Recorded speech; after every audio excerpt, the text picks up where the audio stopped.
just that, so I'm on the right one. Correct. This is it. So we're doing Kidushin, chapter 4, Mishna 1. Okay, go ahead. Asara Yochasin Elu Mibavel. 4 different groups came from Babel.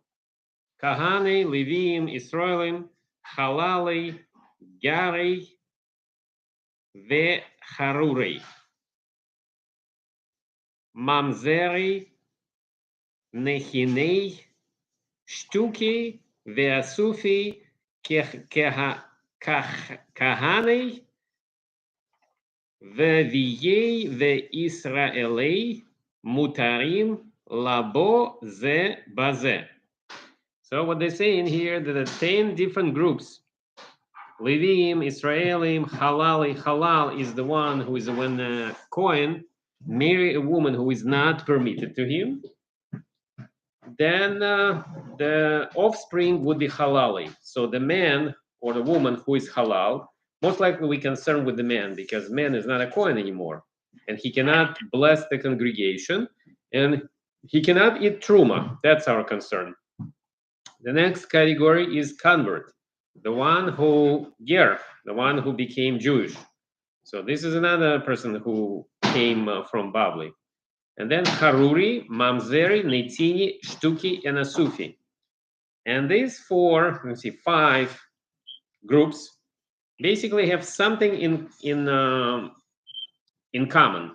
Because who is Haruri? Haruri is a freed servant, meaning freed slave. And someone who is a freed slave, he is already like Jewish, probably something like Evet Knani, I assume. But they're not like a desired group to marry. The next one is a mamzerim. It's an offspring of the union in which Kidushin is not valid, meaning that you're totally forbidden. When men have a relationship with another woman who is married, with a married woman, then offspring is a mamzerim. Same when, let's say, Has v'sholom, brother and sister have relations, and they have someone who is born, that's also mamzer. And as we know, that's one of the worst, let's say, way to call someone, because that's really, undesirable lineage. So next one, let me see, who is this? Nitini. Who is Nitini? Nitini is a Gibeonite. We know that the story about Yeshua, when Jews under Yeshua were entering land of Israel, and they offered 7 nations that were living at the time in the land. So they have 3 options. Option number 1, leave, get out of there. The second option, if we don't get out of there, you can observe 7 Haid's law. And then basically you need to become a righteous Gentile. And the third one is we're going to kill you if you're not doing either one of them. Leave. What? I didn't hear that. They would be killed if they're not leaving the land. Then and they stay in there and they're not observing 7 Noahide law. Then the next option is to be killed. And 7 Noahide from the 7 nations that actually reside in the land, presume there's a whole list. I think in this week's Parsha Lech Lecha, that says that Hashem is going to give Abraham the land of, I forgot, the whole list, we can get it. But from these nations, they're not allowed to stay, and basically they're unclean nations, which is a descendant of Canaanite nations that lived there, descendant of Ham at the time. So this is one of these nations thinking that there is no third option of becoming Shomrei Mitzvahs Bnei Noach, 7 mitzvahs, that every non-Jew must observe. They decided they're going to pretend that they came from a different land. Because if someone comes from a different land and observe 7 Noahide law, or better yet, they want to become Jews, that they're accepted and they become part of the Jewish nations. So this nation, they put like worn out clothes, they dress differently, and they pretend that they traveled long time and they came to Yeshua, say, please, we want to be Jewish. And Yeshua accepted them and he welcomed them. But then they found out that this is one of these 7 nations that you are not allowed to marry. So because Yeshua already gave them another, he already promised them he's going to take them, he was not, he was obligated to follow it. So he didn't kill them, but he made them a separate group. And this separate group their mission was to take care of the temple by providing them water and wood. So this is many times in the Torah mentioned, and in Tanakh, wood choppers and water carriers. That became their trade. So part of them were exiled to Babylonia with Jews, and then they came back. So this is this group. Next one. And Jews were forbidden to marry into them. They were totally separate groups. So the whole Kidushin is discussing the halachas of marriage. So you need to know who you can marry, you cannot marry. That's why this chapter deals with these different groups. So next one is Shtuki and a Sufi. Who is Shtuki? Is someone, let's say, mother has a child, woman has a child, and she doesn't know who the father was. She forgot, or she was such a free-spirited person that she didn't count who and when. So when a child asked, "Who is my father? Where is my father?" So mother said, "Shh." So that's why this kid, when he grows up and asks about the father, he's shushed many times in his life. That's why he's called Shtuki. And a Sufi is similar. We're gonna explain it in the next Mishnas. And there is, we'll say, transition between Shtuki and a Sufi, who is where. And then the next one, Mutarim liba ze veze. So people of the good lineage set them apart because when Ezra ascended from Babylon to Eretz Yisrael, he brought with him all the leading scholars of his generations, and he did not leave any authorities in Babylon who were competent and deal with the examination of the lineage. Fearing that those of blemished lineage would intermarry with those who unblemished lineage, Ezra set apart all families of blemished lineage and took them with him. Since Eretz Yisrael, the Sanhedrin and leading scholars of the period could examine matters of the lineage and prevent any problems from arising. And this is so that's why they are listed. And Gemara says, very interesting, it says that Ezra basically cleaned up the whole Babel. So after they departed and moved to Eretz Yisrael and built the second temple, all the questionable lineage basically were now living in Eretz Yisrael. And it says in Gemara, Rabbi Eliezer opinion says that Ezra did not go from Babylon until he made it like a pure sifted flour.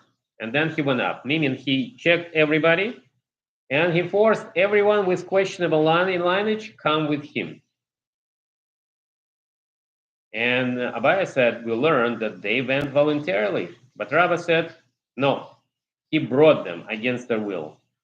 And they differ Rabbi Eliezer Dixim, saying Ezra did not go up until he made like a pure sifted flour. This is it. So convert. So the good lineage are now allowed to marry between themselves, which is beginning of this group, which is Levim, Israelim, and Kohanim. It's all clean, good language. And halal actually also permitted to intermarry with them, as long as they not claim to be Kohanim. And then we go next step, which is convert, I'm not sure, we can look it up. Haruri, Mamzeri, Nitini, Shtuki, and Sufi. So all these people. Now, Haruri, Mutarim Libol Baze, Geri, vecharuri.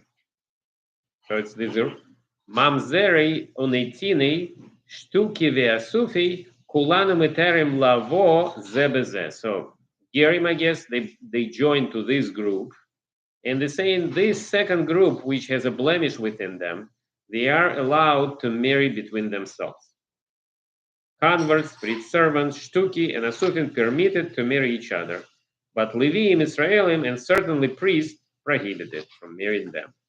All right, I think it's pretty easy Mishnah to learn, right? Yeah, so we did good. We did great. Okay, let's do a second one, second Mishnah. Okay, one more. We're going to examine the shtuki now. It's a second, Mishnah, chapter 4. Elohim shtuki. Who was the shtuki? Kol shehu mahir. Where are you reading? Where are you reading? Second Mishnah, 4:2. Second Mishnah. Next Mishnah.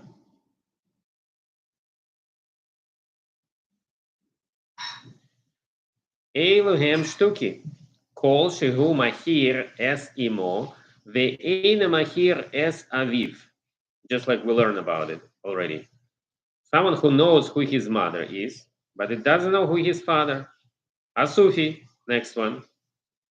Kol shene asaf min hashuk ve'eina mahir lo es avi ve'lo es ima. Someone who doesn't know not only his father, but even ima.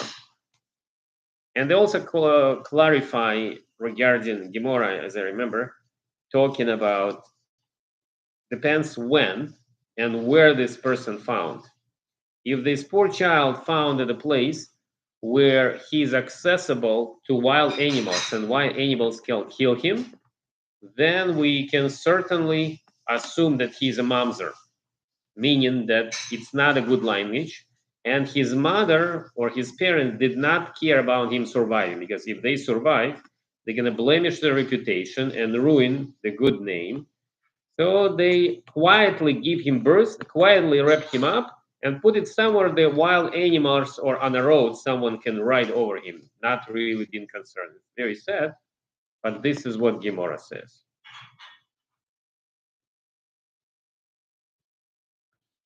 And why the first one, shtuki, is a questionable lineage? Because we're concerned that mother might be impregnated by mamzer or someone with, mizmum, with questionable lineage. Next. Asufi. Gemara explained, according to Torah law, shtuki and asufi permitted to wed the Israelis, even though mamzer shall not, it says in the Torah, in Deuteronomy, mamzer shall not enter assembly of the Lord, from which we learn certain mamzeri may not enter assembly, but possible, meaning the, I forgot the word in Ivrit, questionable. He may be mamzer, maybe he's not a mamzer. Let me see what it says. Sofik, yeah. Sofik. I think even a Sufyan is that have the same root, not sure. Mamzer shall not enter assembly of the Lord. But possible, yeah. Rabbis the Greeks, they shall be included among the lineage groups whom Israeli may not wed. We also derive from this verse that certain mamzer may wed a shtuki. It was taught in the preceding Mishnah that we learned the mamzer may not enter assembly of those certain lineage, but he may enter assembly of the possible, which is questionable, Sophic lineage. Abba Shaul, where is it?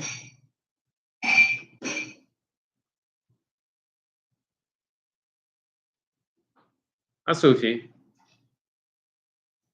Abba Shaul hayo kore lishtuki biduki, meaning that someone who's a shtuki needs bidika, he needs checking on him. We need to figure out who he is before someone marries this type of person. I had relation with unblemished man, because the woman, if she's asked who is this, she may say, "Oh, he's a Kohen."